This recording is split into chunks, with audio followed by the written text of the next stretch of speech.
ഇനി എൻ ഗെയിമാണ്. ശശി തരൂർ എത്ര കാലം ഇതിങ്ങനെ കൊണ്ടുപോകും? കോൺഗ്രസ് എത്ര കാലം ഇത് സഹിച്ചു നിൽക്കും?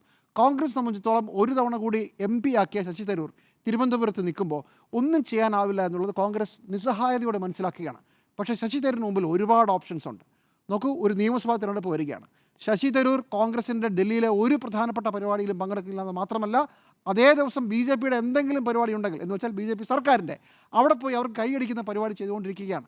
ഇപ്പോൾ ഈ തിരുവനന്തപുരത്ത് എന്നെ ആരും വിളിച്ചില്ല, എന്നാലും ഞാൻ ഇറങ്ങിയാണെന്ന് പറഞ്ഞ് ഒന്ന് രണ്ട് ദിവസമൊക്കെ തിരുവനന്തപുരത്ത് ക്യാമ്പയിനൊക്കെ ഇറങ്ങി ശശി തരൂർ ഇപ്പോൾ അദ്ദേഹം സൗത്ത് ആഫ്രിക്കയിലാണ്. ഇല്ല, ഇലക്ഷൻ അങ്ങോട്ട് പുരോഗമിച്ചുകൊണ്ടിരിക്കുകയാണ്, അദ്ദേഹം ഇല്ല സ്ഥലത്ത്, അദ്ദേഹം പോയി. തരൂറിൻ്റെ പ്ലാൻ എന്തായിരിക്കും? തരൂർ, ഞാൻ വിചാരിക്കുന്ന അധികകാലം കോൺഗ്രസ് തുടരില്ല. തരൂർ കോൺഗ്രസിൽ നിന്ന് രാജിവെക്കും. കോൺഗ്രസിന് രാജിവെക്കുന്നതോടൊപ്പം MP സ്ഥാനവും രാജിവെക്കും തിരുവനന്തപുരത്തെ. അങ്ങനെ കോൺഗ്രസ് പെടുത്താനാണ് പോകുന്നത്. അടുത്ത നിയമസഭാ തിരഞ്ഞെടുപ്പിൽ മിക്കവാറും തിരുവനന്തപുരത്ത് പാർലമെൻറ്റിലേക്ക് ഒരു ബൈ ഇലക്ഷൻ കൂടി ഉണ്ടാകും. അങ്ങനെ വന്നാൽ ശശി തരൂരിനോട് വെറും 15,000 വോട്ടിന് തോറ്റ രാജീവ് ചന്ദ്രശേഖർ ആയിരിക്കും BJPയുടെ സ്ഥാനാർത്ഥി. തരൂർ ഇപ്പുറത്ത് നിന്ന് ക്യാമ്പയിൻ ചെയ്താൽ എന്ത് ചെയ്യും കോൺഗ്രസ്?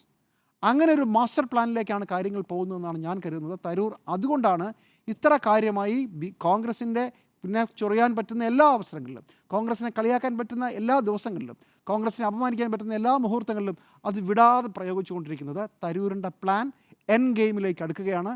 തരൂർ ഈ നിയമസഭാ തിരഞ്ഞെടുപ്പിന് മുമ്പ് MP സ്ഥാനം രാജിവെക്കാനുള്ള എല്ലാ സാധ്യതയുമുണ്ട്.